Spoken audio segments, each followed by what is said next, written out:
নাকি নাই?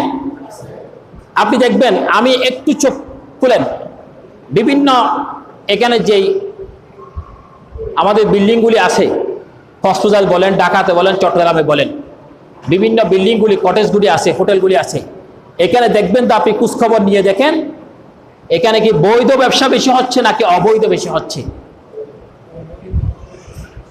নবীজি বললেন, তোমরা যখন তোমাদের সমাজের মধ্যে জেনা যখন বেড়ে যাবে, আর সুদ যখন বেড়ে যাবে, মদ যখন বেড়ে যাবে, এরা তোমাদের উপরে আমি আমার আল্লাহর পক্ষ থেকে একটা এমন অভিশাপ চলে আসবে, যে অভিশাপ তোমাদেরকে ওষুধ দিয়ে পৃথিবীর মানুষ সুস্থ হবে না।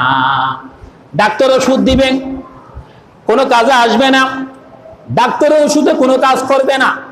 এমন একটা মহামারী আসবে, যে এই মহামারীর মধ্যে মানুষের সুস্থতা পাবে না, কারণ এমন রোগ ঢুকে গেলেন মানুষের দিনে আনে, এগুলা কিন্তু মিথ্যার মধ্য দিয়ে টাকা কামায়, হারামের মধ্য দিয়ে টাকা কামায়, নাজাইজের মধ্য দিয়ে টাকা কামায়।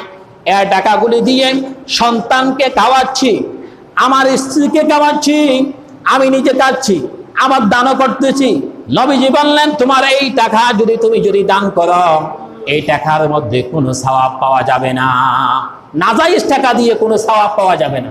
সওয়াবহীন ছাড়া টাকাটা তুমি এমনি দিতে পারো।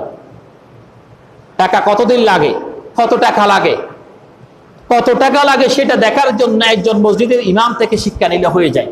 একজন ইমামের যত সম্মানে দেওয়া হয়, এটা দিয়ে যদি ইমাম সাহেব চলতে পারে, আর মুসল্লিরা চলতে পারবে না, কি বলেন? আপনাদের কি কথাটা কি আমি ভুল বলছি? ইমাম সাহেব মানুষ নাকি ফেরেশতা? বলেন।